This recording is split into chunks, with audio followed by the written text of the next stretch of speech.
মাঠে রীতিমতো দুর্বার ক্রিকেট খেলে চলেছে দুর্বার রাজশাহীর ক্রিকেটাররা। টানা 3 ম্যাচ জিতে তারা প্লে অফের রেসে টিকে আছে খুব ভালোভাবে।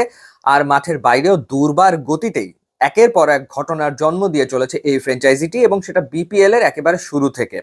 25% টাকা প্লেয়ারদের আগেই দেওয়ার কথা ছিল বিপিএল শুরুর আগে, সেটা আসলে দেওয়া হয়নি। এবং দুর্বার রাজশাহীর তৎকালীন ক্যাপ্টেন এনামুল বিজয় বিষয়টাকে গণমাধ্যমের সামনে আনলেন, এবং আমরা জানতে পারলাম যে পেমেন্ট নিয়ে আসলে নয় ছয় হচ্ছে।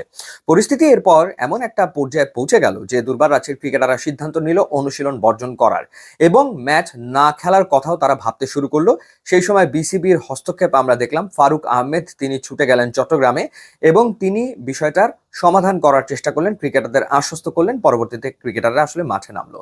আমরা এই ঘটনাও দেখলাম যে ফ্র্যাঞ্চাইজির মালিক তিনি আসলে হোটেলে রুমবন্দি হয়ে রয়েছেন, কারণ হোটেলের বিল পেমেন্ট করা হয়নি। সেই কারণে আসলে তাকে নজরবন্দি করে রেখেছে হোটেল কর্তৃপক্ষ। সেই ঘটনাও তখন আসলে আমরা দেখলাম।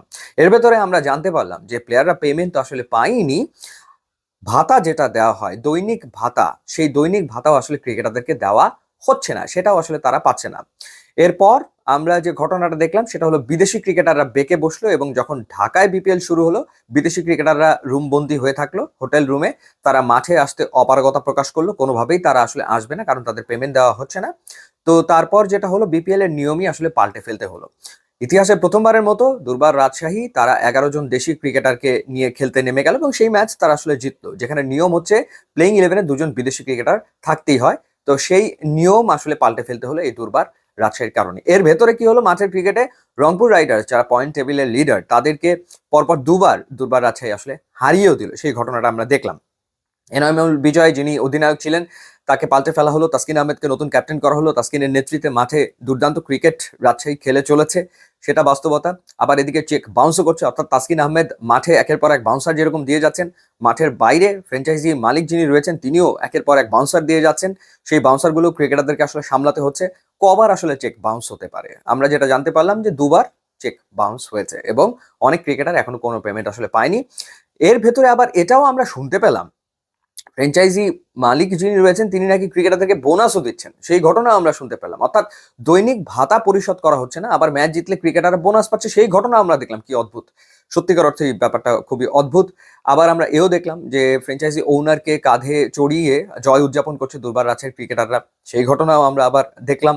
এর ভেতরে আমরা যেটা জানতে পারলাম যে যেই বাসে করে আসলে ট্রাভেল করছে দুর্বার রাজশাহী, সেই বাসের ভাড়াও নাকি পরিশোধ করা হয়নি। পরবর্তীতে নাকি বাংলাদেশ ক্রিকেট বোর্ড বিসিবির পক্ষ থেকে সেই ভাড়া পরিশোধ করা হয়েছে, সেই ঘটনাও আমরা দেখলাম। এবার যে ঘটনা আমরা দেখতে চলেছি, যেটা আমরা জানতে পারলাম সেটা হলো দুর্বার রাজশাহীর ক্রিকেটারদেরকে বলা হয়েছে যে যাদের ঢাকা শহরে বাসা বাড়ি রয়েছে তারা যেন হোটেল থেকে চেক আউট করে বাসা বাড়িতে চলে যায়, আর ঢাকার বাইরের যারা তারা যেন হোটেলে থাকে।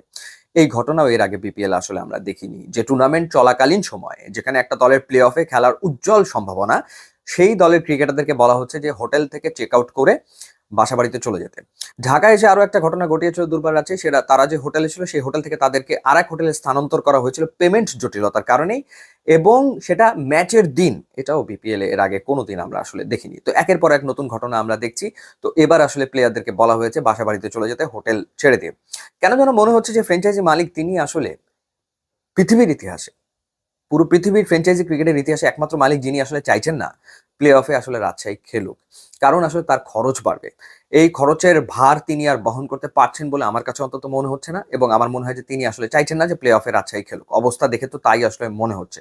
তো যাই হোক, দেখা যাক নতুন আসলে আর কি ঘটনার জন্ম দেয় এই ফ্র্যাঞ্চাইজিটি। ইতিহাস রচনা করে ফেলেছে, কোনো সন্দেহ এ ব্যাপারে নাই। নতুন আর কি ইতিহাস রচনা করে সেটা দেখার ব্যাপার। ইউটিউবে